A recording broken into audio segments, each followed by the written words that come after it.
لا يرحم الله من لا يرحم الناس. لا يرحم الله من لا يرحم الناس.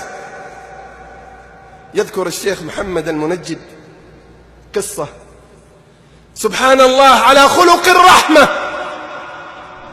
امرأة في فرنسا قابعة في بلد الكفر والإباحية والانحلال، عمرها 93 عاما.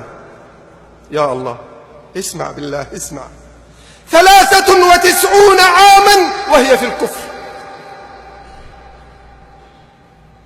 وعندما تأتي إلى بيتها تصعد أو تنزل متعبة، 93 سنة، وبجوارها رجل مسلم فيتعهدها كل يوم، وهي طالعة يحمل معاها، وهي نازلة يحمل معاها. مرت الأيام فاستوقفته مرة، قالت له: من أنت؟ ولماذا تخدمني؟ هل أحد يعطيك أجرا على ذلك عشان تخدمني؟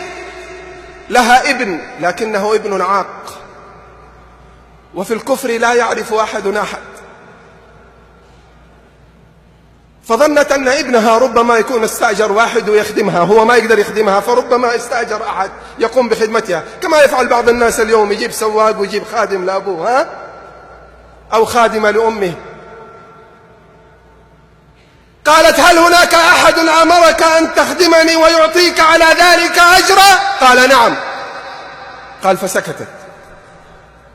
ومرت الأيام لا يزال يتعهدها، فقالت له يوما: من هذا الذي يأمرك أن تخدمني ويعطيك على ذلك أجرا؟ فقال: الله. الله. فتعجبت منه، فأخذت تسأله: من هذا الله؟ من هو؟ فعرفها وفهمها، فقالت: خذ بيدي فإني أريد أن أدخل في الإسلام. فيأخذها إلى أقرب مركز في فرنسا وتسلم، وكان ذلك بعد صلاة العصر. وبعد صلاة العشاء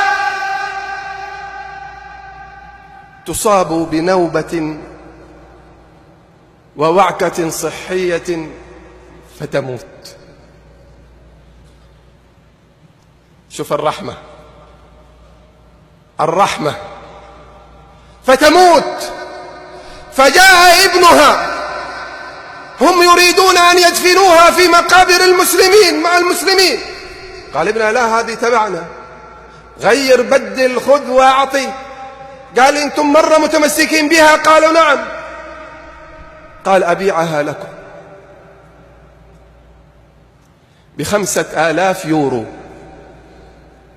قال: فاجتمعنا المسلمين بسرعة وأمنا المبلغ وسلمناه له، وأخذنا المرأة فكفناها بعد أن غسلناها وصلينا عليها ودفنت في مقابر المسلمين. قال: فسألنا عنها، هنا بيت القصيد، فسألنا عنها: من هي؟ ماذا كانت تفعل؟ قالوا: إنها ممرضة، كانت ممرضة، فكانت ترحم المرضى، كانت ترحم المرضى من الكفرة، كانت ترحم الناس. فجاء بها الله بعد 90 عاما في الكفر ليصلي عليها المسلمون ولتدفن في مقابر المسلمين وتموت على الإسلام. الرحمة، الرحمة يا عباد الله، الرحمة للحيوان، للفقراء، للمساكين، للكفرة، للمشركين، لمن يستحق ذلك.